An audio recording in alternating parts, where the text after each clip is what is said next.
नमस्कार मित्रों, उपेंद्र नाथ रैना साहित्य संवाद पर आज का हमारा कार्यक्रम है इनको जानिए।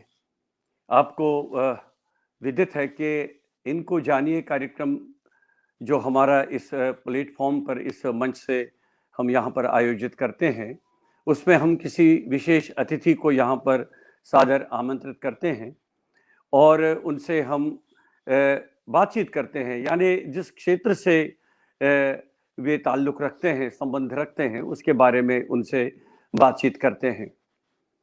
आज मुंबई से हमारे साथ बस थोड़ी देर में जुड़ेंगी फिल्म जगत की जानी-मानी अभिनेत्री और रंगकर्मी सुश्री भाषा सुंबली। अभी थोड़ी देर में वे हमारे साथ इस मंच पर जुड़ेंगी। मैं उनसे अभी यहाँ पर इस मंच पर जोड़ूंगा, वे हमसे बात करेंगी अभी।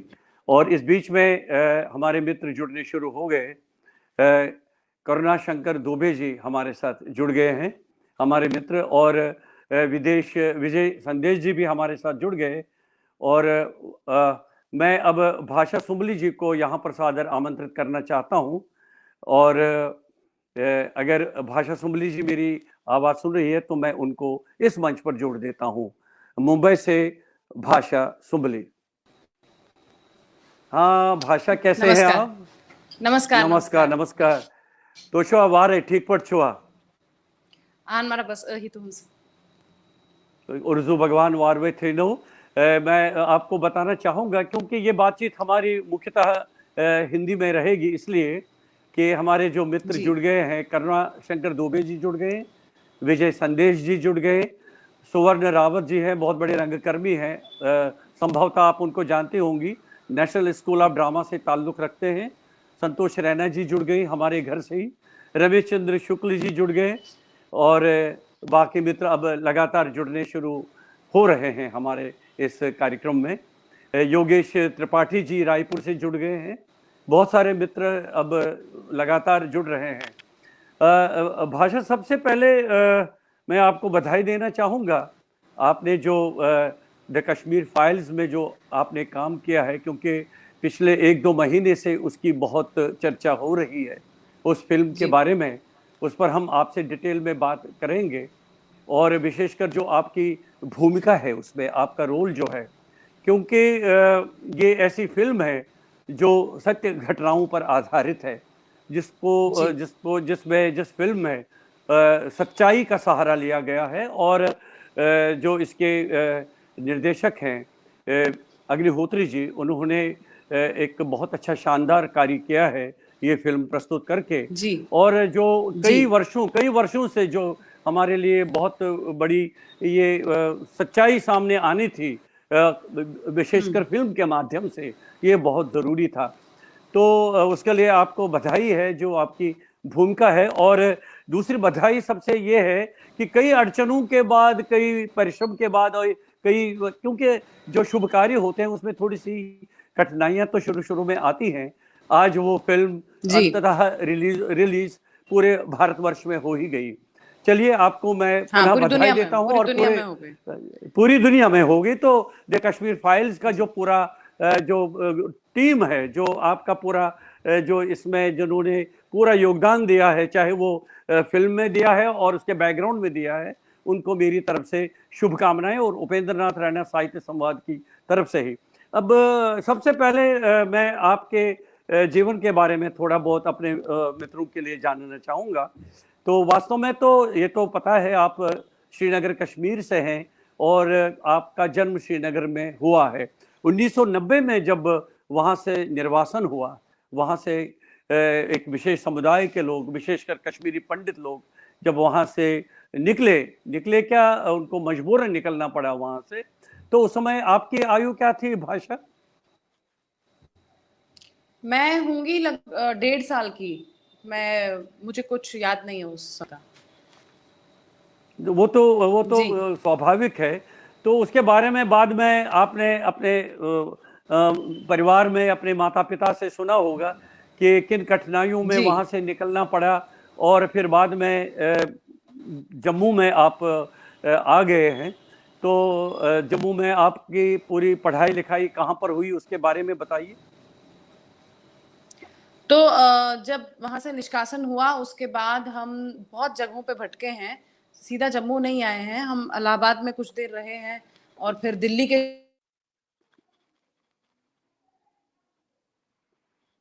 पढ़ाई हुई है, कहीं में थोड़ी हुई है, उसके बाद लखनऊ में हुई है, उसके बाद फाइनली जम्मू कॉलेज मेरा हुआ और वहीं पे जम्मू में ही मैंने मोतीलाल केमू जी से सबसे पहले रंगकर्म।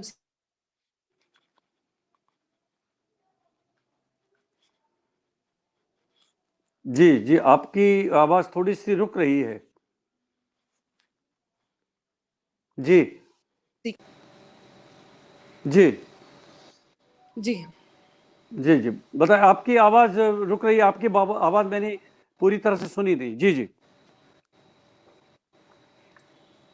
देख, मैंने यही कहा कि मेरी पढ़ाई थोड़ी दिल्ली में हुई है और थोड़ी जम्मू में हुई है, लेकिन बाद में जो स्नातक होता है वो ग्रेजुएशन मैंने जम्मू से करी है और इस दौरान ही मेरे में जो कलात्मक जो रुचि है वो पैदा हुई और मैंने मोतीलाल केमू जी के सानिध्य में भांड पत्थर सीखकर अपने जो प्रशिक्षण की शुरुआत की कला के क्षेत्र में, और वो जम्मू से ही संभव हुआ। तो मैं जम्मू की बहुत बहुत आभारी हूँ कि मैं जो भी हूँ जम्मू के सारे योगदान की वजह से हूँ। तो कैसे आपने ये डिसाइड किया कि आपको रंगमंच की तरफ, आपको थिएटर की तरफ ही आना है? क्या इसके पीछे कोई प्रेरणा थी, या आप को अपने आप में लगा कि आप थिएटर या सिनेमा की तरफ आप आना चाहेंगी?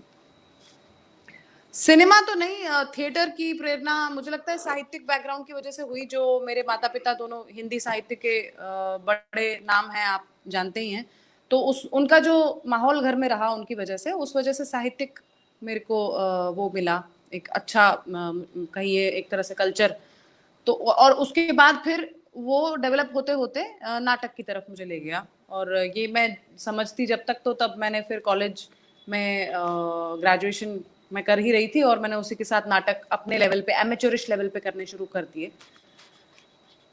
और उसके बाद फिर मैं तो नेशनल स्कूल ऑफ ड्रामा के लिए गई। जी। तो क्या क्या मतलब, जब आपने जो बेसिक एजुकेशन था, आपने क्या क्या सब्जेक्ट्स लिए थे उसमें? देखिए, 10th तक तो जो नॉर्मल होते हैं वो सब्जेक्ट्स लिए थे, फिर 11वीं और 12वीं में मैंने गलती से साइंस ले लिया था। मुझे तब तक पता नहीं था, तब तक मुझे नहीं पता था कि मैं एक तो कि साइंस के लायक हूँ नहीं, और दूसरा तो फिर किस लायक हूँ वो मुझे तब तक पता नहीं चला था। वो फिर मुझे 11th 12th में ये तो समझ आ गया कि नहीं, साइंस के लायक तो 8 लाख नंबर के हैं, जैसे कश्मीरी में बोलते हैं ना। तो फिर हम्म। फिर मैंने कहा चलो जैसे तैसे पास हो जाते हैं, पास हो गए जैसे तैसे। फिर मैंने ग्रेजुएशन ली और ग्रेजुएशन मैंने सिंपली आर्ट्स लिया, फिलोसफी, और उसमें भी मैंने ऐसे सब्जेक्ट में लिए हिस्ट्री वगैरह जिसमें मुझे बहुत ज्यादा मतलब एकेडमिक वो करना पड़ता, because I was totally into literature and fiction and theatre. तो मैंने बिल्कुल साइकोलॉजी ली, क्योंकि वो एक्टर के लिए बहुत जरूरी है। साइकोलॉजी तो खैर सबके लिए जरूरी है, मगर वो एक्टिंग में हेल्प करता है, थिएटर में हेल्प करता है। तो साइकोलॉजी, फिलोसफी, इंग्लिश लिटरेचर, तो वो सब मेरे रुझान के ही सब्जेक्ट्स थे। और मोर ओवर उनके वजह से मैं क्लासेस बंक करके अपना टाइम दे सकती थी थिएटर को, क्योंकि मेरे कॉलेज में, गांधीनगर कॉलेज जो है, जो अब जिसका नाम हो गया है पद्मश्री पद्मा सचदेव जी जी जी। कॉलेज, वुमेन कॉलेज, उसमें एक बहुत खासियत बड़ी जबरदस्त थी कि उधर एक आपने देखा होगा थिएटर है, वहां पे एक बहुत सुंदर एक गोल्ड बिल्डिंग है, वो एक थिएटर है, और बाकी कॉलेज का इंफ्रास्ट्रक्चर अलग है। तो मेरा मतलब पहले ही दिन आके मुझे वहां पे समझ आ गया कि दिस इज माय डेस्टिनी। तो 3 साल मैंने उस ऑडिटोरियम में ही बिताए हैं और बाकी मेरी जो अटेंडेंस वगैरह वो सब एडजस्ट कर ली जाती थी, क्योंकि फिर मैं कॉलेज के लिए प्राइज वगैरह ले आती थी थिएटर में, तो इसलिए teachers were quite happy with that. तो जी, आपने तो उस कहा तरह से कि मैंने। शुरू में, जी। जी जी जी, तो कम्बू साहब के जो कश्मीर के बहुत बड़े नाटककार हैं, रंगकर्मी हैं, भारत के, और मैं तो कहूंगी भारत। जी जी जी, तो कैसे उनसे कैसे संपर्क हुआ, और किस तरह से प्रशिक्षण आपने उनसे ले लिया, ट्रेनिंग किस तरह से ले ली आपने? क्या कुछ विशेष क्लासेस उनके साथ ज्वाइन किए, खास करके जो आपने कश्मीर का जो बांड पत्थर है, जो लोक नाट्य है, उसमें आपने किस तरह से उनसे ट्रेनिंग ले ली? वो मैं कॉलेज में ही थी, कॉलेज में ही फर्स्ट ईयर में थी, तो हमारे वहाँ जम्मू में आपने नाम सुना होगा नटरंग, जो एक संस्था है रंगकर्म की, काफी मतलब वैश्विक स्तर पे काफी फेमस संस्था है बलवंत ठाकुर जी की। तो उधर एक उन्होंने वो ऑर्गेनाइज किया था, तो मेरा उससे पहले नटरंग से कोई संबंध नहीं था, लेकिन उनका एक उन्होंने ऑर्गेनाइज किया था। तो उसमें बाण पत्थर के जो ये मैंने जैसे कहा केमू साहब थे, और उन्होंने उसी पे वर्कशॉप दी थी, एक पूरी अच्छी खासी 1-2 महीने की वर्कशॉप थी, जिसमें उन्होंने सारा जो फोक का जो स्टाइल होता है वो समझाया। तब तो खैर I was just in first year, तो मुझे इतना पता नहीं था, कंपैरेटिवली कुछ समझ नहीं आता था कि कंपैरेटिव फोक क्या होता है, या जो जब बाद में आके पता चला लोक धर्मी नाट्य धर्मी क्या होता है। लेकिन फिर भी एक बेस बन गया, और मुझे बहुत अच्छे गुरु मिले कि वो सबसे पहले ही मैंने उनसे सीखा, और हमने फिर एक प्ले किया, उसका नाम था शाह पत्थर। और तो मतलब वो शाह पत्थर स्टाइल में था। भान पत्थर के भी 7 स्टाइल्स होते हैं ना, शाह पत्थर हो गया, वातल पत्थर हो गया, राज पत्थर हो गया, बहुत टाइप के होते हैं, तो उसमें से हमारा शाह पत्थर था, राजाओं की कहानी। तो वो एक नाटक हुआ, तो that's how I started, because वो नाटक पहली बार अभिनव थिएटर में हुआ, तो मैंने पहली बार एक तरह से public performance the under a proper और अ प्रॉपर डायरेक्टर। अदरवाइज उसके पहले मैं स्कूल लेवल पे मतलब वो बचकाने नाटक तो करती रहती थी जी। नहीं, आप कह रहे थे स्कूल वगैरह में, तो वहाँ पर भी आपने बाकी जो आपके वहाँ पर क्लासमेट्स वगैरह थे उनके साथ आपने नाटक किए होंगे, तो उसमें थोड़ा सा आपको हाँ हाँ हाँ वो रुचि जब आपकी पैदा हुई वहाँ पर, तो और उसके बाद फिर कमू साहब से मुलाकात हुई, उन्होंने आपको ये हाँ हाँ बांडपत्र के बारे में बता दिया। लेकिन जी। फिर अंततः फिर आपने फाइनली डिसाइड किया कि आपको थिएटर ही करना है, रंगमंच में ही, रंगकर्म ही अंततः बनना एक है। दिन ऐसा हुआ जी, अंततः एक दिन ऐसा हुआ, अभी मतलब रुझान था। एक दिन ऐसा हुआ कि मदीहा गौहर जी, जो अब स्वर्गीय हो चुकी हैं, स्वर्गीय मदीहा गौहर जी पाकिस्तान की अजोका थिएटर की फाउंडर थी, उन्होंने एक नाटक लाया था जम्मू में, बुल्ले शाह। बुल्ले शाह जब मैंने देखा, I was in 11th only, तो मैंने पापा के साथ देखा था। उधर मतलब हालत ऐसी थी कि लोग जमीन पे बैठकर देख रहे थे या खड़े होकर देख रहे थे, सीट्स इतने फुल थे। और वो नाटक जब मैंने देखा, तो उसमें जो जो मैजिक होता है थिएटर का, वो मैंने पहली बार एक्सपीरियंस किया। और उसमें जो म्यूजिक था, जो जिसको कहते हैं, जो नाटक का जो संगीत होता है प्रॉपर, जो रिदम थी और जो एनर्जी थी और जो एक्टर्स और जो कंपोजिशंस थे और जो निर्देशन,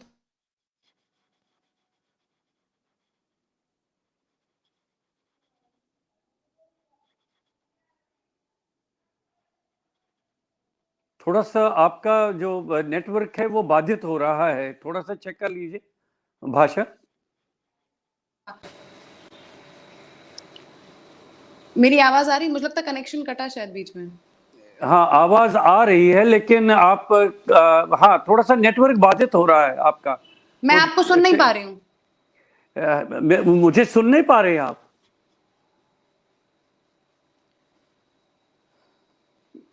आपका आपका नेटवर्क कुछ समस्या आ रही है आपके नेटवर्क में? मैं आपको नहीं सुन पा रही हूँ।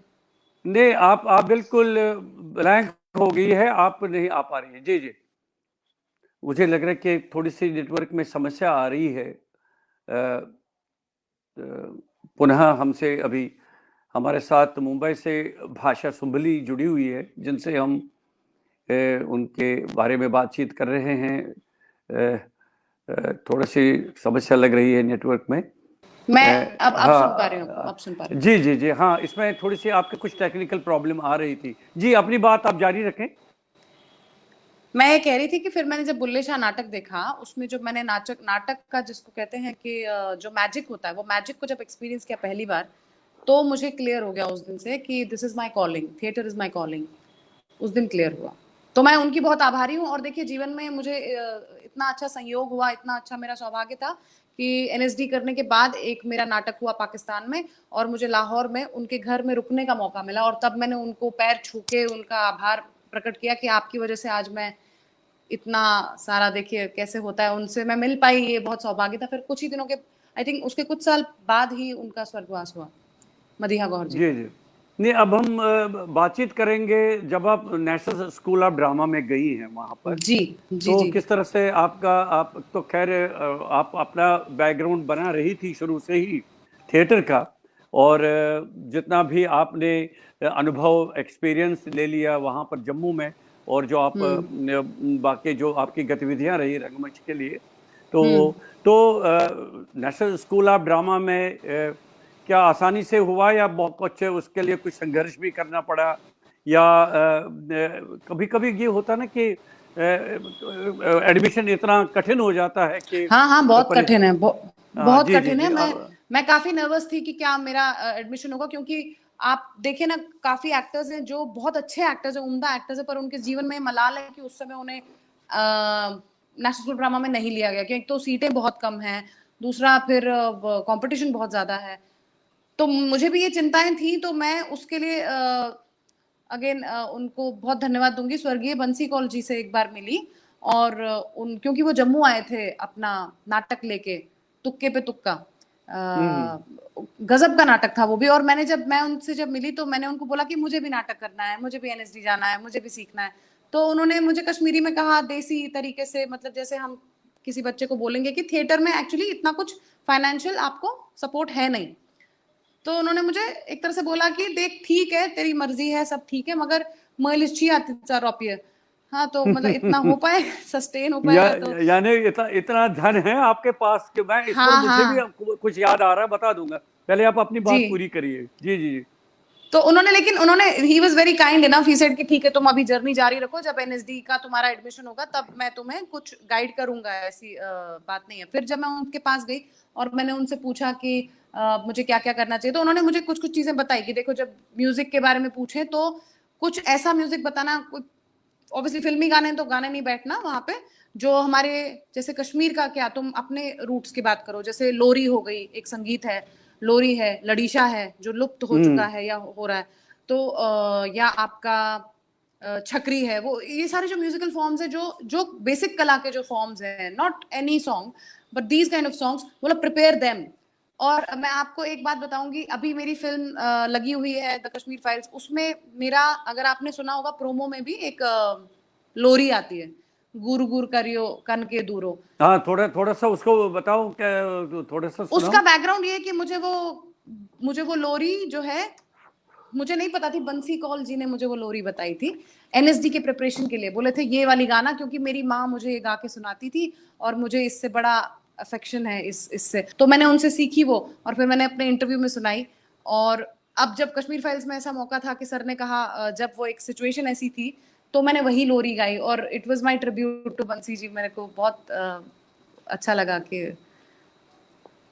तो सो जब आप जी, जी, तो हाँ, मेरी इस बोलो। तरह से तैयारी हुई जी, इस तरह से तैयारी हुई। ये तो हुआ, मैंने संगीत की बात करी।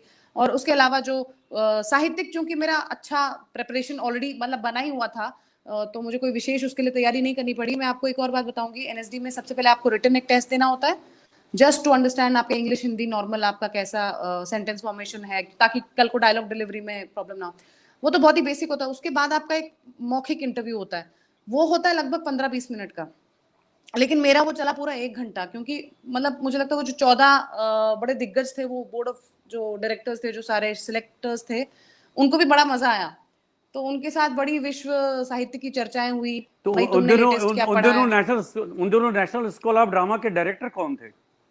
डॉक्टर अनुराधा कपूर जी उस वक्त डायरेक्टर थी, और जो मेरा जो सिलेक्टर्स का बोर्ड था पूरा 14 लोगों का, उसमें मोहन महर्षि जी थे, दिनेश खन्ना जी थे, बहुत सारे लोग थे, जो नीलम मानसिंह जी बाद में आई थी। तो लेकिन उस वक्त तो उनको, मतलब उनको, मुझे I could feel that they were enjoying the interview with me. तो उन्होंने, जैसे उसमें पूछा ही जाता है कि भाई अभी कितना पढ़ा आपने, क्योंकि पढ़ाई पे बहुत फोकस है एनएसडी में, इट्स नॉट कि आप जाके हीरो बन जाओगे। एनएसडी अगर कोई उस वजह से जाना चाहता है तो डेफिनेटली उनको दिक्कत आती है, चैलेंजेस आते हैं, और लगता है कि एनएसडी टफ है। एनएसडी टफ नहीं है, अगर आपकी तैयारी बढ़िया है तो एनएसडी आप ही के लिए जगह है जीवन में।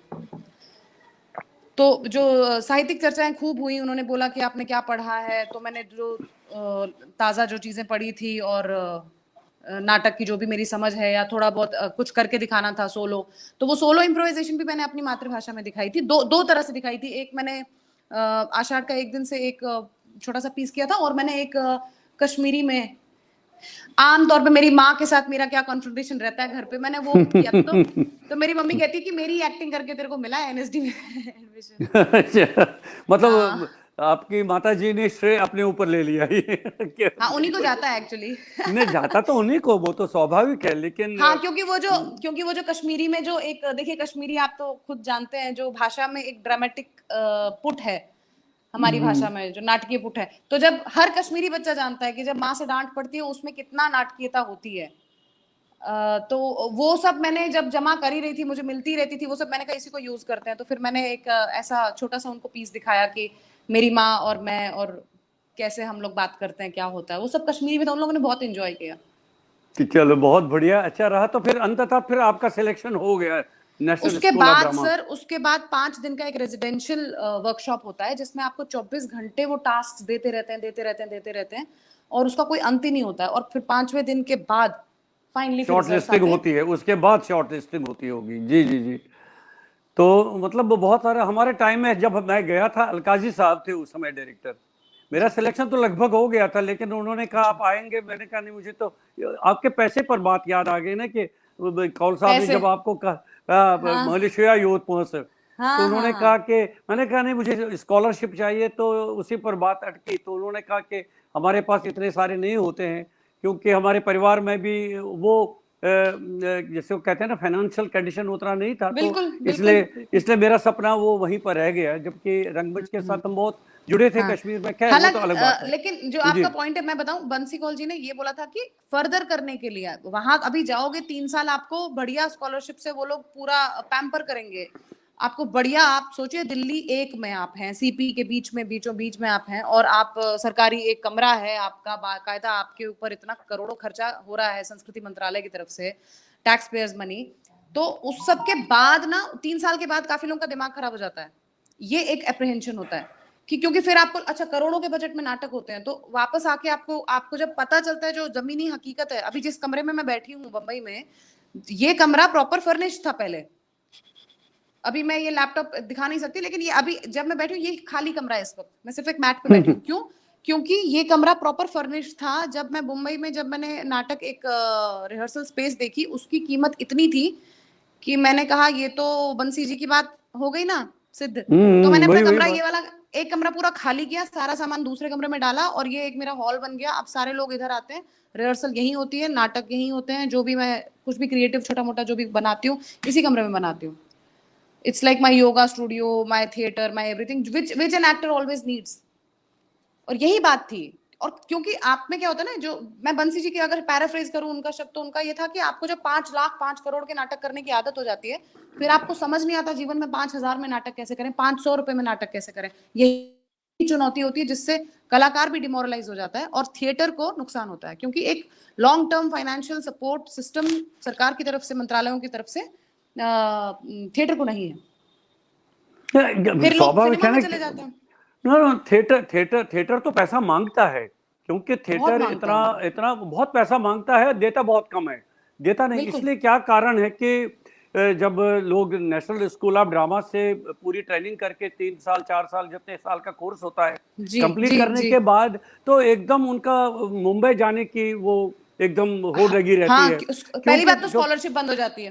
पहली बात तो स्कॉलरशिप बंद स्कॉलरशिप हो बंद हो जाती है, जाती है। और थिएटर उतना पैसा आपको आजीविका नहीं दे पाता नहीं है, देता, नहीं वो देता, रोजी नहीं रोटी देता। नहीं दे पाता है। और बहुत सारे लोग इसकी वजह से भी फिर थिएटर एकदम छोड़ देते हैं, उनका थिएटर छोड़ देते थिएटर हैं। थिएटर छोड़ देते हैं। और हमारे सामने बहुत सारे ऐसे लोग हैं एग्जाम्पल्स जो हैं। जी जी। एग्जाम्पल्स हैं, जो जाते हैं और फिर या तो लौट के नहीं आते हैं, या बस लौट जाते हैं, फिर उससे बिल्कुल अलग हो जाते हैं। जी तो जी जी। नहीं, अब मैं आपसे एक बात, अभी तो बातें बहुत करनी है, एक चीज बताइए कि उस उन दिनों कौन कौन से आपने बहुत, जो उनको कहते हैं ना कि बड़े प्रोजेक्ट्स किए हैं नेशनल स्कूल ऑफ ड्रामा में, हाँ बड़े बड़े कौन से नाटक आपने जो, जिन्होंने आपके जीवन को दिया, आपको एक बहुत परिपक्व थिएटरिस्ट बना दिया, एक रंगकर्मी बनाया, कौन कौन सा नाटक ऐसा था उन दिनों?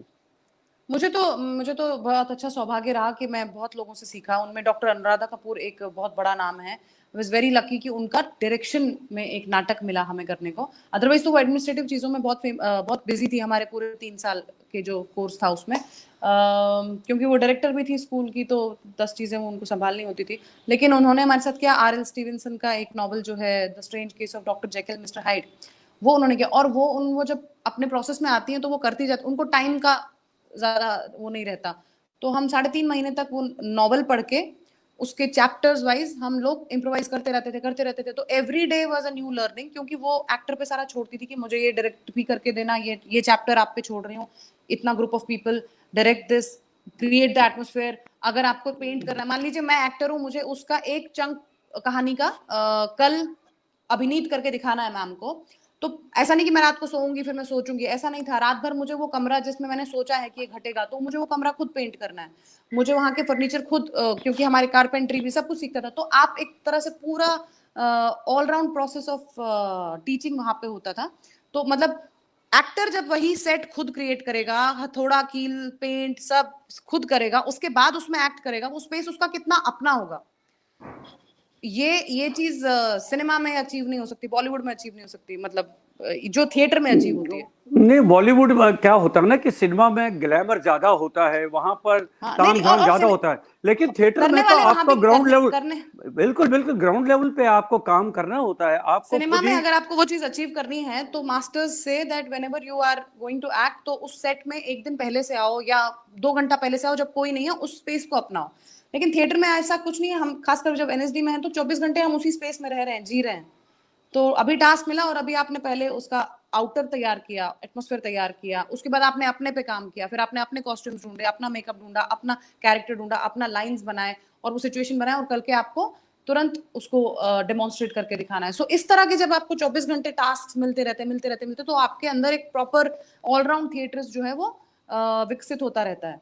That was ma'am's process, and उनसे हमने सीखा कि डिटेल क्या होता है, प्रेसिशन क्या होता है। She was always focused on precision, कि जितना करो उसमें ही कम में अपना ज्यादा बात जो है वो बोल लो, और डिटेल मिसिंग नहीं होनी चाहिए, जो होगा स्पेसिफिक होगा, जनरल नहीं। वो कोई सवाल भी पूछती थी ना अगर कि नाटक कैसा लगा, तो अगर हमने कह दिया मान लीजिए अच्छा लगा, तो उस पे हमें बहुत डांट पड़ती थी कि अच्छा लगा ये सबसे घटिया जवाब है, स्पेसिफिकली बताओ कि क्या था।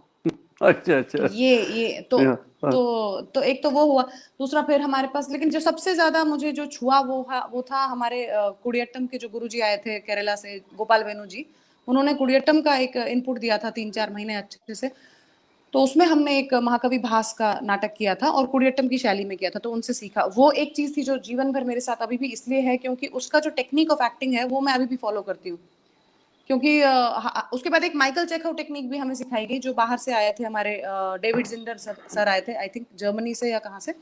तो उन्होंने हमें माइकल चेखव की जो टेक्निक्स गई, that was also that focus more on imagination, imagine जो मतलब स्टैनिस्लावस्की की टेक्निक जहाँ पे मुझे लगता है एक तरह से रुकती है, माइकल चेखव उससे आगे जाते हैं। तो अब क्या है कि अपना अपना है, आप क्या क्या मिक्स करके अपना एक वो बनाते हैं, इट्स एवरीबॉडीज पर्सनल। यहाँ पर मैं ये जानना चाहूंगा कि जो जम्मू में आपने बांड पत्थर जो लोक नाट्य है, जो आपने वहां पर उसकी ट्रेनिंग ले ली और खास करके चम्मू साहब से लिए, तो आपके लिए बहुत सौभाग्य की बात रही है। बहुत बहुत तो बहुत बहुत। उसका कुछ उपयोग आपने फिर अपने नेशनल स्कूल ऑफ ड्रामा का जो पीरियड रहा, 2-3 कितने 3 साल का था, 4 साल का? 3.5 साल, लगभग साढ़े तीन साढ़े साल तीन खत्म साल का, होते वही होते लगभग 4 साल। 4 साल हो जाते हैं वो। जी जी, तो हो ही जाते हैं। उसका उसको आपने टेकअप किया वहां पर, आपने क्या उसको भी वहां पर किसी अपने प्रोजेक्ट में शामिल किया क्या उसको? और उस जो आपने वहां ग्रहण किया था, जो आपने ट्रेनिंग ली थी उनसे, उसका कुछ सदुपयोग हो पाया वहां पर क्या? केमू साहब की ट्रेनिंग का मुझे एक बेस तैयार हो गया था, क्योंकि उस पर जब हम जितना भी क्लासिकल इंडियन ड्रामा पढ़ते थे या मॉडर्न इंडियन ड्रामा पढ़ते थे, तो उसमें जो जब जब जगहों के फोक, हर एक स्टेट के फोक की बात आती थी, तो मुझे मेरा फोक पता होता था। उससे एक बहुत जबरदस्त स्ट्रेंथ मिलती है आर्टिस्ट को, जब भी उसको अपना रूट्स पता हो, अपनी भाषा पता हो, अपना फोक फॉर्म पता हो, अपने बोलियां लहजे हमारे, जैसे मैंने कहा कि बंसी जी ने मुझे बताया कि लोरियां जानो, और जो इस तरह की चीजें। सो भांड पत्थर को साइड पे रखते हुए मैंने लड़ीशा को वहां पे इस्तेमाल किया, कि मैंने सोचा कि लड़ीशा is even more form that is endangered. तो जो मैंने जैसे कुडियट्टम की भी बात की, जो मैं सीख रही थी, उसमें जो नाटक था वो मैंने लड़ीशा के साथ उसका थोड़ा एक तरह से कह लीजिए एक्सपेरिमेंट किया, या उसका एक मिश्रण किया, जो कि मेरे गुरुजी को बहुत पसंद आया। क्योंकि अगेन उसका भी कारण ये है कि कुडियट्टम जब हमें सिखा रहे थे, तो चूंकि केरला की विधा है तो काफी कुछ चीजें मलयालम में है। उसका जो एक्टर्स मैनुअल है कि अब एक्टर क्या करेगा, एक्टर ये मुद्रा करेगा, बैठेगा, आएगा, जाएगा, ब्रेक लेगा, वो सब मलयालम में है। तो हमारे मतलब पल्ले का नहीं था उस समय, एकदम से 3 महीने में था।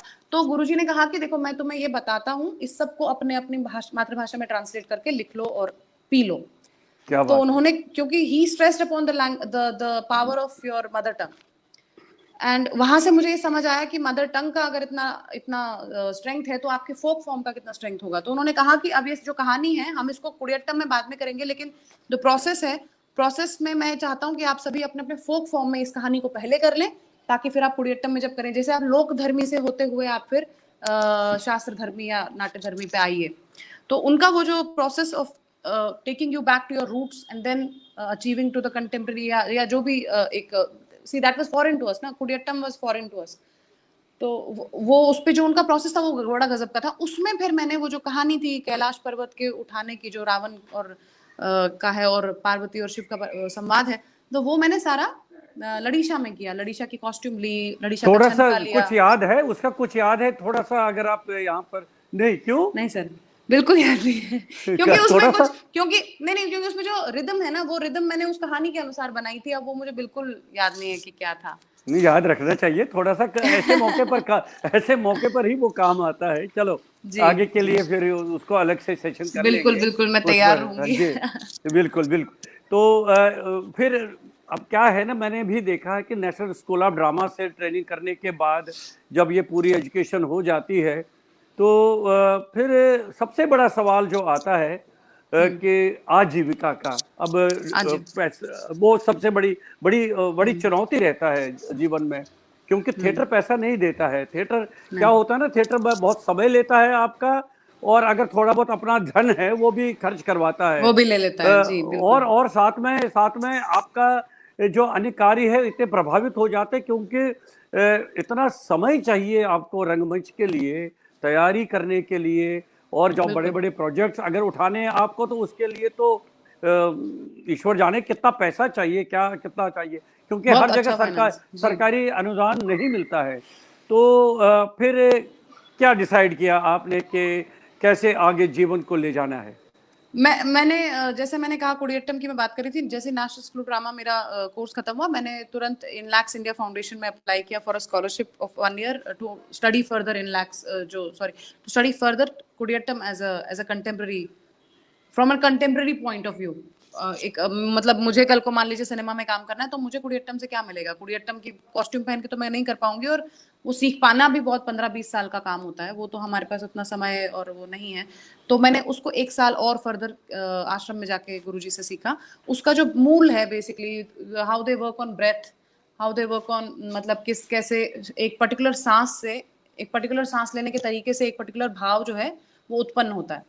तो जब हम उस भाव को, जब भी हमें अचीव करना है, तो हमें उसकी सांस जब पता रहेगी कि the breathing pattern to evoke a particular emotion is this, तो हमें वो कहीं भी काम आएगा, चाहे हम मतलब मेथड एक्टिंग ही क्यों ना कर रहे हो सिनेमा के लिए। तो वो चीज मेरा ज्यादा फोकस उस पर था। वो मैंने जब किया उसके बाद, क्योंकि वो भी स्कॉलरशिप थी, वो खत्म जब हो गई, एनएसडी की स्कॉलरशिप, फिर इनलैक्स की स्कॉलरशिप, वो सब जब खत्म हो गई, तो मैंने कहा बस अब घर से थोड़ी ना पैसे लेने हैं कि हम भाई बॉम्बे आ रहे हैं, तो ऐसा। Obviously Bombay was my calling, because उसके, क्योंकि थिएटर के भरोसे तो मैं रह नहीं सकती थी। तो मैंने सोचा कि, पर मेरा ये प्रण था कि बॉम्बे आके जो भी करूंगी थिएटर को जरूर साथ में आप रखूंगी। आपने और तो माइंड में पहले ही डिसाइड कर रखा था ना कि मुझे मुंबई ही जाना है, इसलिए वो बट डायरेक्शन नॉट वही फॉर बन रहा फिल्म्स, था। But not for hmm. Films, films के लिए नहीं हम्म। था। फिल्म्स के लिए था। हम्म। मैं जब मुंबई आई हूँ, सबसे पहले मैंने अपनी आजीविका चलाने के लिए अनुपम खेर जी का जो यहाँ पे थिएटर प्रशिक्षण का स्कूल है, जिसमें मोस्टली थिएटर ही होता है, 3-3 महीने आप सिखाइए एक बैच को, उसके बाद उनको एक अल्टीमेट एक ग्रैंड नाटक के साथ विदा कीजिए, तो वो एक वहाँ पे चलता है। तो मैंने वहाँ पे ज्वाइन किया और मुझे बहुत अच्छा लगा कि मेरा नाटक जो है, जो निर्देशन जो है मेरा, वो जारी रहा। तो मुंबई जैसी जगह पे भी मैंने नाटक अपना छोड़ा नहीं, और फिर जब भी समय मिलता तो यहाँ वहाँ मैं प्रयास करती रही ऑडिशंस वगैरह के, क्योंकि हूँ तो अल्टीमेटली एक्टर। और फिर वहां से 1 साल मैंने अनुपम खेर जी के यहाँ काम किया बतौर कैसा एक्टिंग कैसा रहा फैकल्टी। वो अनुपम जी तो खैर बड़ा अपने आप मजेदार, में बड़ा। बहुत बढ़िया, अपने इतने ज्ञानी व्यक्ति हैं वो, और खास हाँ करके हाँ ट्रेनिंग के मामले में हाँ बहुत ही कुशलता है उनकी उसमें। तो जी। कैसा रहा उनके साथ, किस तरह से आपने ट्रेनिंग ली उनके साथ? मैं ट्रेनिंग दे रही थी वहां पे, लेकिन अच्छा। अनुपम खेर जी, जी जी, तो मैं एक्टिंग फैकल्टी में पढ़ाती थी, वहां पे एक्टिंग सिखाती थी। यहाँ मुंबई में जो लोग आते हैं, कुछ तो मेरे से बड़े भी होते थे, मेरी बराबर की उम्र के भी होते थे, और कुछ यंगस्टर्स भी और ज्यादा, जैसे जो जिनको नहीं, मैं एलएसडी समझ मान गया, लीजिए। लेकिन मेरा कहने का मतलब ये था, हाँ हाँ, अनुपम मैं जी उसी पे से आ भी रही तो हूँ। आपने सीखा होगा। जी जी। उनसे तो सीखा ही, उनसे तो अभी भी सीखा, मैंने इस फिल्म के दौरान भी सीखा और सीखते ही रहते हैं, क्योंकि वो लोग तो लेजेंडरी लोग हैं। तो अनुपम जी से जब वो क्या होता था, कभी कभी हम क्लास कर रहे होते थे, वो कभी आते थे देखने बीच में ना क्या हो रहा है, उसके बाद वो अपने नोट जरूर देते थे कि जब आप इनके साथ ऐसे करें तो ट्रेनिंग में क्या करें। तो एक लाइन मुझे याद है, उन्होंने बोला था उस टाइम की, when you teach you understand better already, you understand further what you already know. जो आप जानते हैं, सीखते हैं, सीख के आए हैं, जब आप वो किसी चीज को किसी को सिखाते हैं, तो आप जो सीखे हुए हैं आप उसको बेहतर और जज्ब कर पाते हैं अपने अंदर कि मैंने जो सीखा है वो ये है। आपका डबल सीखना हो रहा होता है। ये मुझे याद है, उनकी एक सेंटेंस उन्होंने मुझे बताया था। उसके अलावा तो बहुत अच्छा माहौल था वहाँ पे, लगभग सभी एनएसडी के मेरे सीनियर्स और कंटेम्प्रेरीज थे जो सिखा रहे थे। तो वो अच्छा अनुभव था, और एक फाइनेंशियल इंडिपेंडेंस मेरे को वहीं से मिली सबसे पहले। फिर जब मुझे थोड़ा सा कॉन्फिडेंस आया तो मैंने वहाँ से विदा ली, और फिर मैंने टेलीविजन की तरफ रुख किया, क्योंकि टेलीविजन में भी वही काम मैंने देखा कि मिल रहा है, एक्टिंग मेंटोर होने का, सिखाने का। और मतलब अ, थोड़ा कुछ अलग तरह का उसमें उसमें अलग ये था कि थिएटर थिएटर तो था, लेकिन theatre was for the sake of TV. मतलब it has to be caught in different camera angles which are like 15-16 cameras, अलग अलग जगहों पे छुपे हुए कैमरास, और आपको करना नाटक है, लेकिन आपको कैमरा फ्रेंडली भी होना है। तो वो कुछ टेक्निकल चीजें थी, मैंने सोचा कि ये सीखने को भी मिलेगा, चैलेंज भी है। और no, तो उस तरह से मैं टेलीविजन में तो आपने कुछ रियलिटी शोज में भी रियलिटी शोज की पार्टिसिपेट किया। बात कर रही हूँ, मैं रियलिटी शोज की बात तो कर रही हूँ, क्या हाँ। क्या क्या प्रोजेक्ट था वो, उसके बारे में बताओ। सर जी टीवी पे आता था कि इंडियाज बेस्ट ड्रामेबाज, एक हम्म सोनी सोनी टीवी पे आता था सबसे बड़ा कलाकार। इनके सीजन्स रिपीट होते जाते थे, तो मैं उनमें हम्म वो 4-4 महीना 6-6 महीना देख के अपना अच्छा, मतलब आजीविका का अच्छा हो जाता था। एक एक शो कर लिया तो मजे से पूरे साल की चिंता नहीं ऐसे होता था। हम्म। तो उससे क्या होता था कि आप इंडिपेंडेंट हो जाते हो, आप फ्रीलांसिंग में अपना थिएटर कर सकते हो, आप ऑडिशंस दे सकते हो, आप और अपना मतलब जैसे मुंबई में जिसको कहेंगे सस्टेन कर सकते हो खुद को, वो होता था नहीं, टेलीविजन से। मुंबई में अपने आप को सस्टेन करना बहुत बड़ी बात है, और खास बिल्कुल। करके और अगर आप एक्टर हैं तो हाँ हाँ, वही मैं, इस प्रोफेशन में अगर आप आना चाहते हैं तो इतने बड़े बड़े वहां पर ऐसे लोग बैठे हैं, कुछ तो आगे आने नहीं देते हैं, कुछ तो इतना अपना वर्चस्व दिखाते हैं कि बहुत आने में बहुत दिक्कत आ जाती है। तो कई जी। चुनौतियों का सामना तो करना पड़ा होगा आपको भी उसमें। हाँ हाँ, लेकिन मैंने जैसे कहा कि मैं हर एक को यही बोलती हूँ, जब भी कोई मुझे बोलता है कि दीदी मुंबई आना है, सीधे उठ के मुंबई आ जाना है, तो मैंने कहा नहीं, वो मत करो गलती। मुंबई बड़ा अट्रैक्ट करता होगा, लेकिन अब आप वही चीज देखिए अब मैंने नॉलेज मेरे पास थी नाटक की, या फोक से मेरा बैकग्राउंड था, तो उस वजह से मुझे एनएसडी में एडमिशन मिल गया। जिसको एनएसडी में एडमिशन नहीं मिलता वो सोचता है कि सीधे बॉम्बे आ जाऊंगा, फिर यहाँ पे सीख लूंगा। वो कितना ज्यादा महंगा पड़ता है आपको, आप समझिए। अगर आप उसी में ज्यादा मेहनत करें, अगर आप लुक्स और जैसे मैंने एक पिछले इंटरव्यू में भी कहा था कि भारत में अब मतलब एक धारणा है कि हिंदी बोलना तो हमें आता है तो एक्टिंग तो कर ही लेंगे। एक जो एक हम्म। धारणा है, इसको लेके लोग चलते हैं कि भाई शक्ल भी भगवान ने अच्छी दी है, हिंदी आती है तो हो गई एक्टिंग, ये तो हम तो हीरो बन गए। ये जो इस धारणा को लेके जब लोग आते हैं तो फिर उनको बहुत डिसअपॉइंटमेंट मिलती है।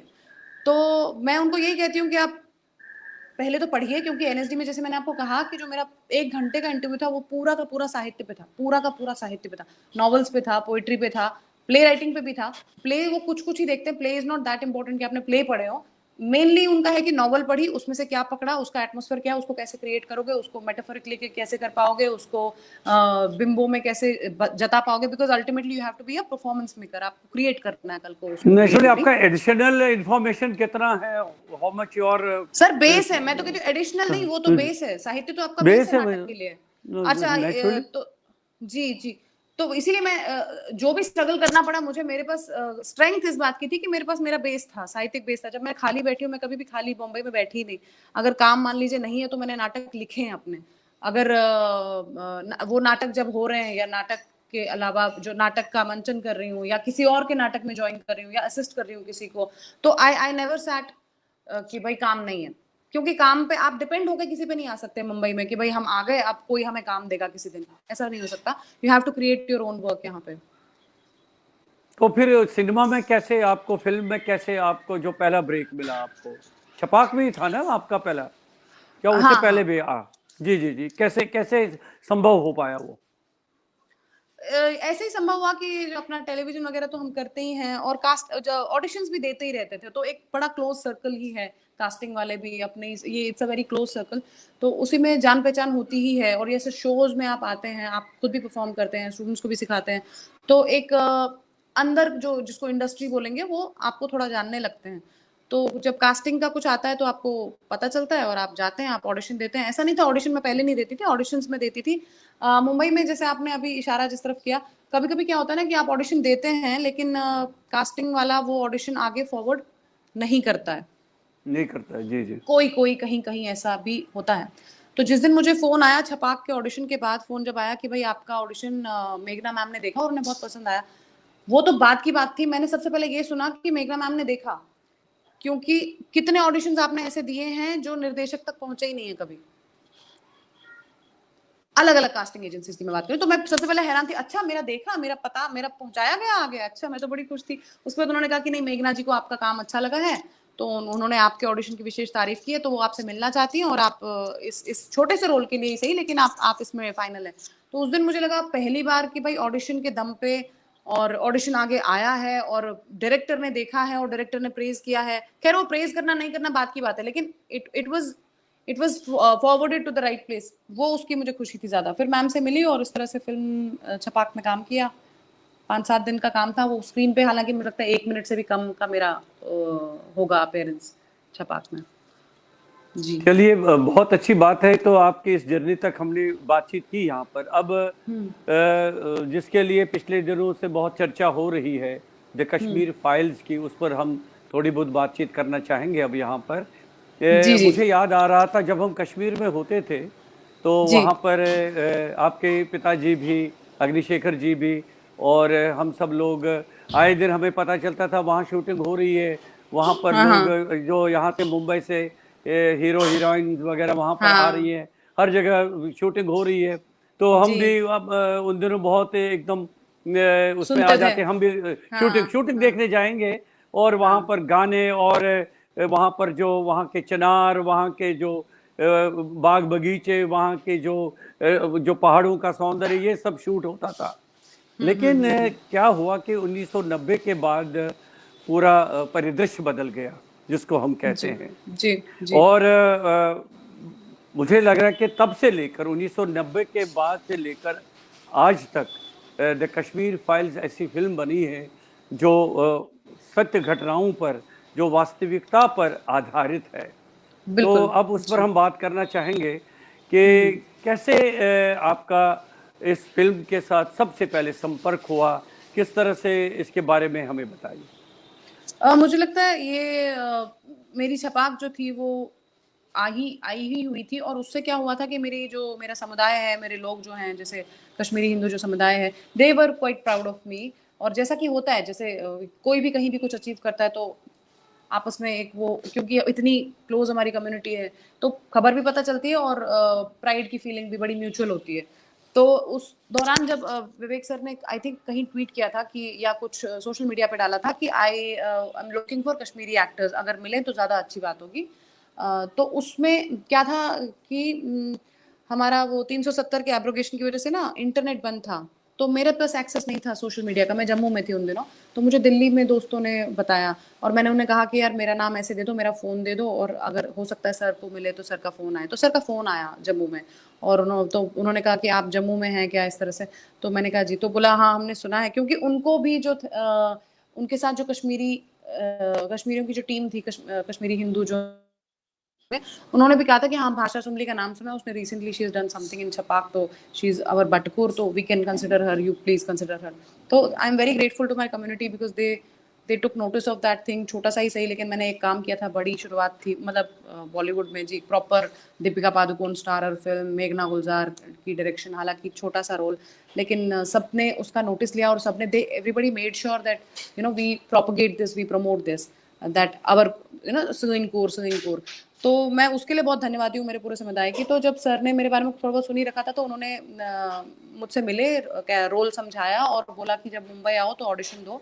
और मुंबई आके मैंने ऑडिशन दिया, और इस तरह से मैं उस किरदार को पा सकी। हालांकि मेरे मन में ये था, जब मुझे पता चला कश्मीर पे एक ऑथेंटिक सच्ची फिल्म बन रही है, तो मेरे मन में सबसे सबसे पहले तो मेरे मन में ये इच्छा थी कि मैं इस फिल्म में जिस भी भूमिका में हो सके जुड़ना चाहूंगी, चाहे असिस्टेंट हो, चाहे रिसर्च हो, चाहे कुछ कुछ भी हो, मतलब कुछ भी, मैं इसमें एडी भी बन सकती हूँ, क्योंकि ये उस कॉज की फिल्म है जिसमें, और दूसरी बात ये भी कि क्योंकि मैं एनएसडी से हूँ, मैं एफटीआई से नहीं हूँ, तो मेरे मन में वो इच्छाएं हैं कि मैं जो टेक्निकल जो चीजें होती हैं वो सीखूं। तो वही सीखने की जो ललक है, और प्लस जो ये कॉज है, ऐसा है। Then तो luckily I was lucky enough to be cast तो lead जी। आप शुरू से उस फिल्म के साथ जुड़ी रही या जी, क्योंकि शुरू मैंने से। मैंने जो सुना है कि 2018 से इस फिल्म का बनना शुरू हुआ है नहीं, नहीं, और उस स्टेज पे नहीं, जब सर ने वो 700 फैमिलीज के वीडियो टेस्टिमोनियल्स दिए, उस तब तक नहीं, मुझे पता भी नहीं था कि ऐसी फिल्म बन रही है। जब सबको पता चला कि भाई 15 अगस्त, जब आपको याद होगा सबसे पहले एक नोटिफिकेशन आया था 15 अगस्त 2000 शायद 20 का आया था। हाँ, 15 का 2020 में ये रिलीज होने वाली है। जब मैंने वो देखा था, वो शायद जनवरी में नोटिफिकेशन आया था, तब मुझे भी पता चला। बस वहीं से मैं इससे जुड़ी हूँ, यानी जब से उन्होंने कास्टिंग वगैरह शुरू किया, तब तक स्क्रिप्ट बन चुका था।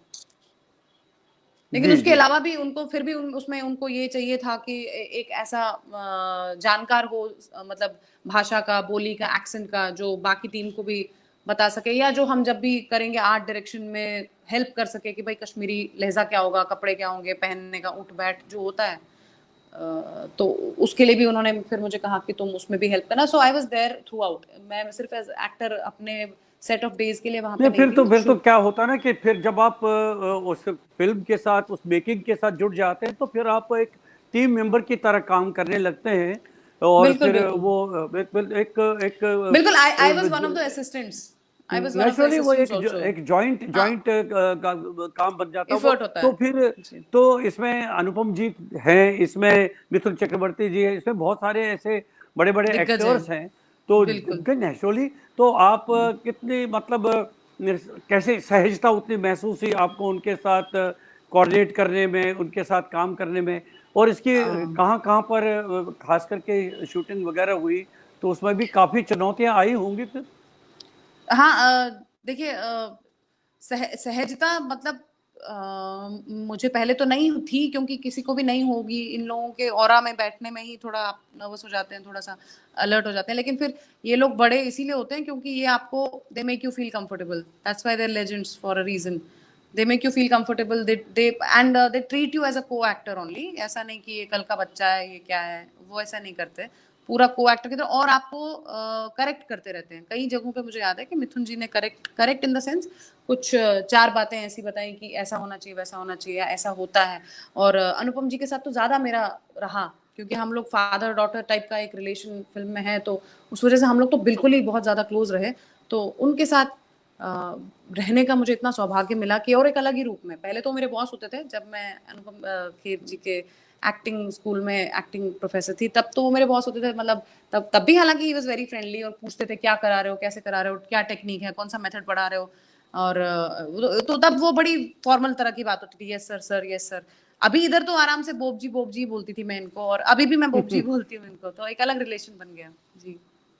तो अनुपम अनुपम जी तो कश्मीरी हैं तो उनको हाँ, उतनी दिक्कत नहीं परेशानी नहीं आई नहीं, नहीं, होगी मेरा उनसे कोई नहीं नहीं संबंध मैं नहीं कह था रहा इस हूँ चीज कि को लेके। इस फिल्म का जो पूरा एटमॉस्फेयर है जो क्रिएट हाँ, किया गया है हाँ, बनाया गया है तो खास करके जैसे मिथुन चक्रवर्ती हैं या बाकी जो नॉन कश्मीरी लोग हैं तो कैसे उन्होंने इस फिल्म को जो कहते हैं ना कि जो उस एटमॉस्फेयर में अपने आप को डालना और उसमें फिर उस एटमॉस्फेयर को क्रिएट करना खैर एक्टर तो कुछ भी कर सकता है एक्टर को आप कोई भी काम दे दीजिए लेकिन जी। चूंकि जिस गंभीरता से और जिस गंभीर विषय पर यह फिल्म बनी तो उसमें किस तरह से एडजस्टमेंट्स होते रहे और एक दूसरे का कितना आदान प्रदान होता रहा अपने विचारों का बहुत ज्यादा मुझे लगता है।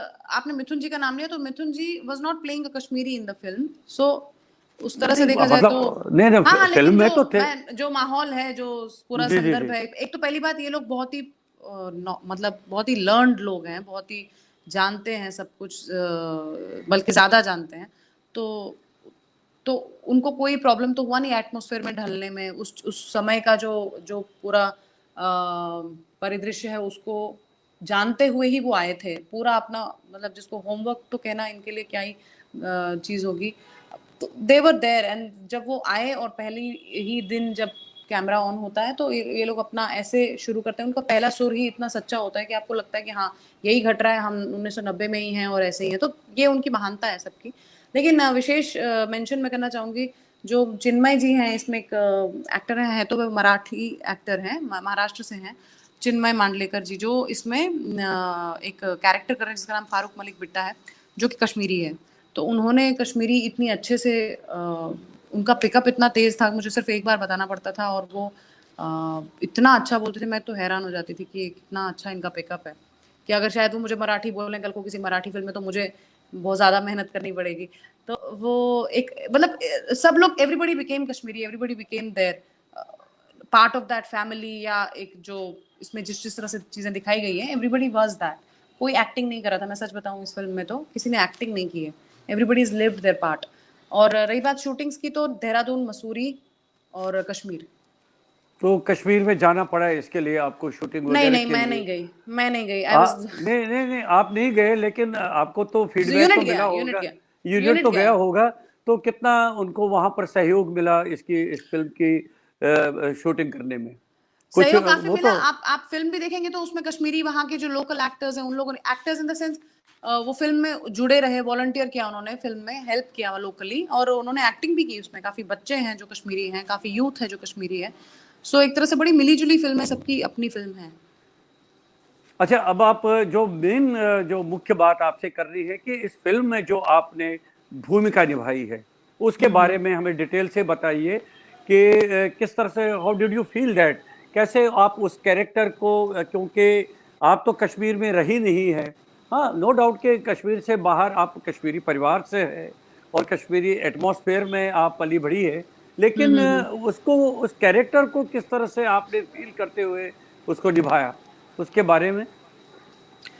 कैरेक्टर तो पहली बात तो ये एक कैरेक्टर है नहीं, ये बहुत सारे कैरेक्टर्स हैं। अगर इनके नाम हम सभी जानते हैं, हमारा समुदाय तो जानता ही है। ये बहुत सारी महिलाएं हैं जो आतंकवाद की भेंट चढ़ी हैं, तो उन सभी को एक तरह से उनका पर्सोनिफिकेशन किया है इस कैरेक्टर में, जिसका नाम शारदा पंडित रखा गया है।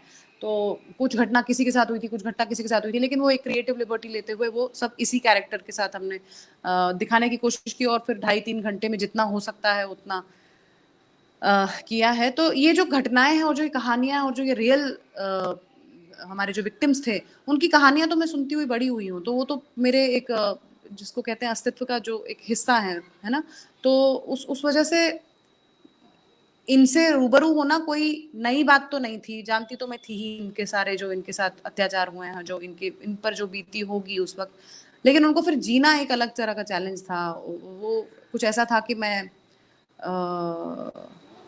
बहुत मतलब इस मामले में बहुत लकी थी कि इतना संवेदनशील मेरे साथ एक पूरा क्रू था, पूरा टेक्निकल क्रू था, चाहे वो हमारे डीओपी सर हो, चाहे वो हमारे साउंड हो, कोई भी हो, डायरेक्टर तो ऑफकोर्स, डायरेक्टर प्रोड्यूसर तो वो तो मेरे से ज़्यादा तो वो चिंतित थे कि ये सारे जो अट्रॉसिटीज़ के सीन्स हैं ये कैसे हम फिल्मा पाएंगे, क्योंकि कहीं ना कहीं वो एक्टर पर भी भारी पड़ता है, सब पे ही भारी पड़ता है। वो आप फिल्म भी जब देखेंगे तो आप समझ पाएंगे कि सभी ने कितना संवेदनशील तरीके से ये चीज़ें दर्शाई हैं, क्योंकि कभी क्या होता है ना कि जब आप विभत्स चीज़ को दिखा रहे हैं तो वो विभत्स में इतना विभत्स हावी नहीं होना चाहिए कि देखने वाला देख ही ना पाए। उसमें कहीं ना कहीं एक फाइन बैलेंस रहना चाहिए कि आप जितना देख पा रहे हैं और आप इससे ज़्यादा समझ पा लीजिए। तो वो मुझे लगता है कला की एक अच्छी एक दायित्व भी होता है, और एक अच्छी फॉर्म पीस ऑफ आर्ट का एक मुझे लगता है एक मार्कर भी होता है। तो उस चीज़ का बहुत ध्यान रखा गया है। बाकी तो यही था कि बहुत गहरा असर इसका रहा है इस कैरेक्टर को करने का। आसान बिल्कुल नहीं था।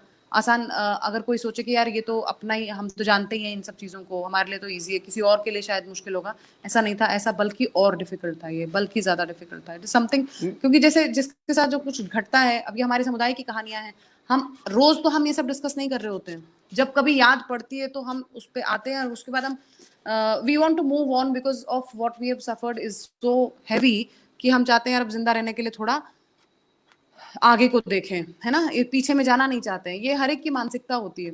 लेकिन जब इसमें आपको पीछे न केवल जाना है बल्कि उसमें डूबना है, उसमें मरना है, उसी में आपको, मतलब जिसको कहते हैं कश्मीरी में फट इसी में है, तो वो थोड़ा सा सफोकेटिंग तो हो ही जाता है। तो आपको तो फिर काफी इसके लिए कुछ विशेष अभ्यास करना पड़ा होगा, क्योंकि उस कैरेक्टर को पूरा अपने आप में उसको ग्रहण करना, फिर उसको मतलब जैसा आपके डायरेक्टर चाहते थे, जी या जी जैसा जी। जैसा एटमॉस्फेयर चाहता था, जैसा उसका हाँ पूरा जो हाँ। जी। ऐसा रहा कि जब हमें स्क्रिप्ट मिली तो हम पहले शूट करने वाले थे मार्च ऑफ 2020 में, लेकिन फिर लॉकडाउन लग गया, फर्स्ट वेव जो थी उसका उसका असर ये रहा कि स्क्रिप्ट मेरे पास रही। हम लोग, जैसे मैं आपसे अभी बात कर रही हूँ, वैसे हम लोग एक तरह के रीडिंग सेशंस किया करते थे सब लोग, चाहे अनुपम जी हो, चाहे फिल्म की पूरी कास्ट और डायरेक्टर्स एंड, तो हम लोग का इस तरह से एक होमवर्क चलता रहता था पूरे लॉकडाउन में। हम खाली नहीं बैठे इस तरह से, और एक तरह से टाइम मिला, ये भी अच्छा रहा कि मुझे वो टाइम मिला, तो मैं उस कैरेक्टर को समझती गई। और क्योंकि वो कुछ ऐसी चीजें आप सीखने की प्रैक्टिस नहीं कर सकते, वो उसी वक्त निकलेगी जो निकलेगी, लेकिन उसकी जो गहराई है उसके लिए हम कितना मतलब प्रैक्टिस कर सकते हैं कि कैसे वो एकदम से स्टिमुलेट हो जो भी हमारा रिस्पॉन्स है। लेकिन उसके अलावा मुझे लगता है मेरे लिए ये जरूरी था कि मुझे खुद को बचाना भी है, मुझे सिर्फ क्योंकि ये इतना भारी चीज है, ये कहीं ऐसा ना हो कि जैसे होता ना, हमने अक्सर ऐसे केसेस देखे हैं कि एक्टर डूब गया कैरेक्टर में, फिर बाहर ही नहीं निकल पाता है, या डिस्टर्ब हो जाता है, या बहुत चीजें ऐसी होती, क्योंकि ये कहानियां इतनी सत्य घटनाएं इतनी हृदय विदारक हैं कि हम जब इनके बारे में बात भी करते हैं तो हम बहुत समय लेते हैं बाहर निकलने से, है ना, तो इसको वापस जी पाना तो ऑब्वियसली आप समझ सकते हैं। तो मुझे ज्यादा मेहनत, मुझे लगता है, खुद को इंसुलेट करने में लगी कि मैं इससे प्रभावित इतनी ना रहूं, हालांकि उसको हम we can't help that also. जी सोशल मीडिया पर ऐसे बहुत सारे वीडियोस आए जिसमें देखा कि जो ऑडियंस में जो लोग बैठे हैं, जो देख रहे हैं, इतने भाव विभोर हो गए, इतने एकदम उनकी आंखों में आंसू आ गए, रोने लगे यहाँ तक के। जी और जी एक सीन में हमने आपको भी देखा जब यहाँ जम्मू में इस फिल्म को प्रीमियर शो हुआ था, आप भी काफी उस समय भाव विभोर हो गई थी। तो जी मतलब लोगों में बहुत अपनी वो, कुछ लोग ऐसे हैं कि जिनको वो घटनाएं याद आ गई, और कुछ जो नए जनरेशन के लोग हैं तो उनको ये लगा कि हमारे पूर्वजों के साथ, हमारे सीनियर लोगों के साथ क्या क्या हुआ है। स्वाभाविक है। तो इस तरह के दृश्य देखने के बाद नेचुरली वो तो ऐसा ऐसा एटमॉस्फेयर तो बन ही जाएगा। बिल्कुल बिल्कुल बिल्कुल। जी जी। जम्मू में ये हुआ कि सभी, मतलब एक तरह से हम सारे अपने ही विक्टिम्स, जो सारे समुदाय सभी देख रहे थे, तो मैंने भी उस दिन एक्चुअली वो फिल्म पहली बार देखी थी, वो भी था।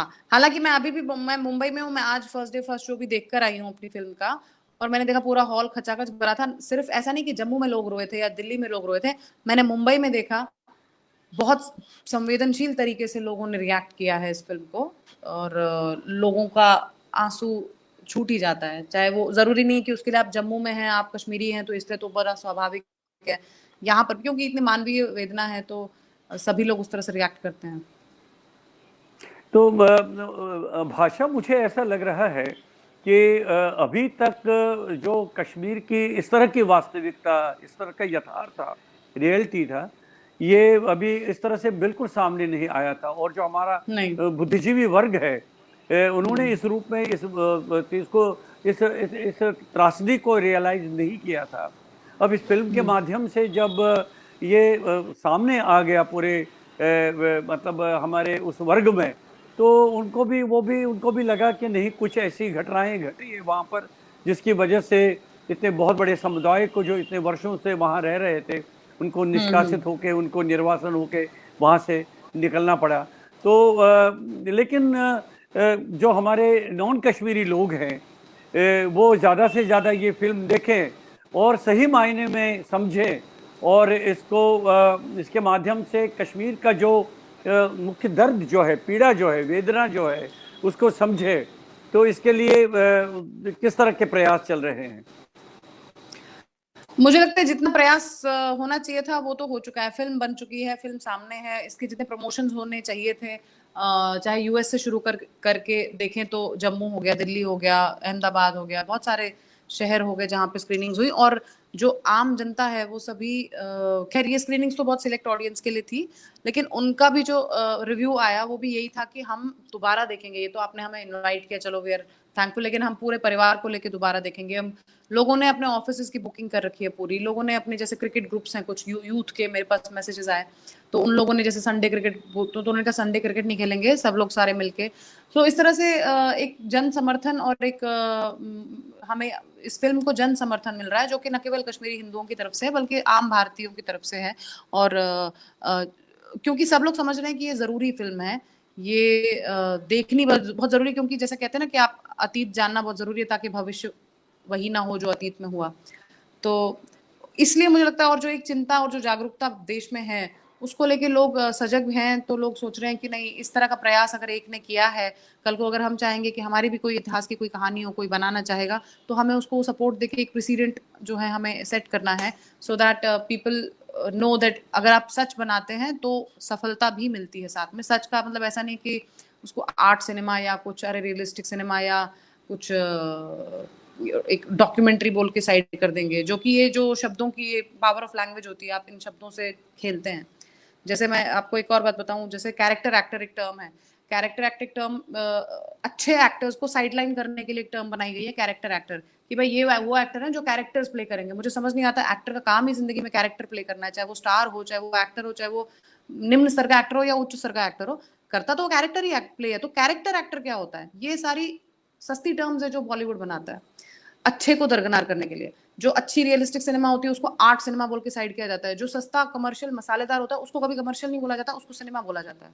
तो ये जो एलियनेशन की टर्म्स और तरीके और ये साइकोलॉजी है, ये अब मुझे लगता है कि अब एक्सपोज हो, और जो सत्य को लेकर फिल्में बनती है उसको असली सिनेमा बोला जाए, और जो बाकी चलता है, जो रन ऑफ द मिल है वो भी चलता रहे, कोई दिक्कत नहीं है, वो लोगों जिसको देखना हो देखे।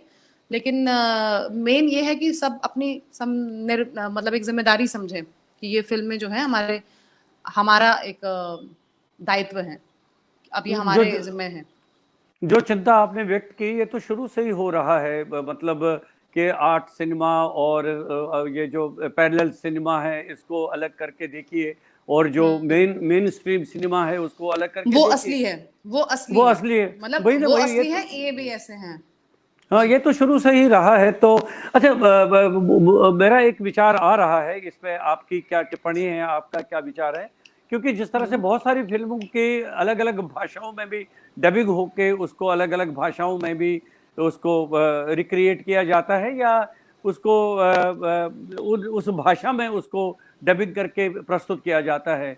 तो अगर ये फिल्म इस तरह से अलग अलग भाषाओं में भी बनेगी, तो मुझे लग रहा है कि जो हमारे नॉन हिंदी स्पीकिंग एरियाज है, जहां पर ऐसी फिल्मों के उन्हीं की भाषा में प्रस्तुत करने की बहुत हाँ हाँ आवश्यकता है। हाँ हाँ, बिल्कुल बिल्कुल बिल्कुल, आपकी बात सही है, लेकिन ये तो फिर मेकर्स का डिसीजन है, इसमें मैं कुछ बोल नहीं सकती। आपकी जो बात है मैं पूरी तरह से सहमत हूँ जी। है ना, मतलब बहुत जरूरी है। चलिए, बहुत अच्छी बात हुई द बहुत बहुत कश्मीर फाइल्स धन्यवाद। को लेके। नहीं नहीं, अभी ठहरिए 2 मिनट, अभी तो इतना जल्दी तो मैं समाप्त करने वाला नहीं हूँ, अच्छा। क्योंकि मेरा एक और इसमें एस्पेक्ट ये रहता है। अब आपने थिएटर किया है, आपने अब सिनेमा किया है, आपने और जो आर्ट की गतिविधियां हैं उसमें और किसमें रुचि है आप में? जैसे पेंटिंग है, संगीत है, और किसमें रुचि है आपकी जो जिसको आपने अपने जीवन में आजमाया है, जिसको आप फॉलो कर रही हैं? सर यही है, देखिए नाटक, नाटक से जुड़ी हर चीज कह लीजिए, संगीत भी उसी का हिस्सा आता है। नाटक लिखना, जैसे मैंने कहा, प्ले राइटिंग हो गई, डायरेक्शन हो गया, एक्टिंग हो गई, अपना जो संगीत है, जो नाटक से रिलेटेड जो संगीत है, जैसे मैं अभी बताऊंगी, जो मैंने एक अभी लेटेस्ट जो नाटक लिखा जो फिर लॉकडाउन की वजह से रुक गया, वो नाटक जो हम जब डायरेक्ट मैं जब कर रही थी, तो उसमें जितना भी म्यूजिक था, जितने भी गाने थे, वो मैंने सब फोक धुनों पे किए थे। तो उस तरह का संगीत जो अपने भारत के अलग अलग जगहों का है, पंडवानी हो गया अपना, या हमारी छकरी हो गई, या इस तरह की जो चीजें हैं, तो वो संगीत हुआ। उसके अलावा मुझे लगता है थिएटर, क्योंकि कॉम्पोजिट आर्ट है, उसमें सब कुछ आता है, उसमें आपको विजुअल मीडियम भी आता है, आप जब सेट बनाते हैं या आप जो दृश्य जो आप परिदृश्य में रखते हैं, वो सब चीजें मुझे लगता है आती है। When you choose theatre, I think you get to do everything. वही मेरा जवाब होगा, ऐसे अलग तो से पेंटिंग और अलग से कुछ ऐसा तो। बीच में आपने कुछ थिएटर वर्कशॉप्स भी किए थे जम्मू में, हाँ हाँ, अभी पीछे। तो क्या था वो, तो क्या रिस्पॉन्स रहा उसका?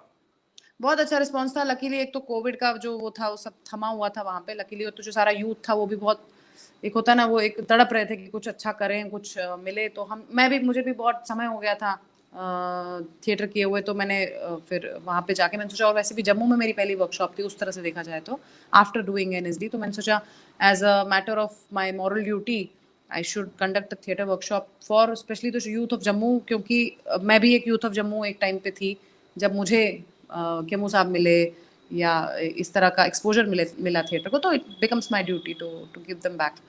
तो मैंने फिर एक महीने की वर्कशॉप की है उसमें, और 25-30 हमारे यूथ थे जो वहाँ पे आए। क्योंकि सबका कॉलेज तो ऑनलाइन चल रहा था, इसलिए आई हैड इनफ टाइम, उनके साथ काफ़ी टाइम मिला, सब तरह का जो मैं दे सकती थी। मतलब मैंने ये कोशिश की, और मैंने उन्हें बोला भी कि मैं अपना 3-3.5 साल का जो एनएसडी का निचोड़ है वो तो मैं 2 महीने में दे रही हूँ, इसलिए आँख कान सब खुले रखो और जस्ट डाइव इनटू इट। तो उसके बाद फिर 3-4 दिन के शोज हुए, रिपीट शोज हुए। एक नाटक हमने उठाया था चेखव की कहानी पे।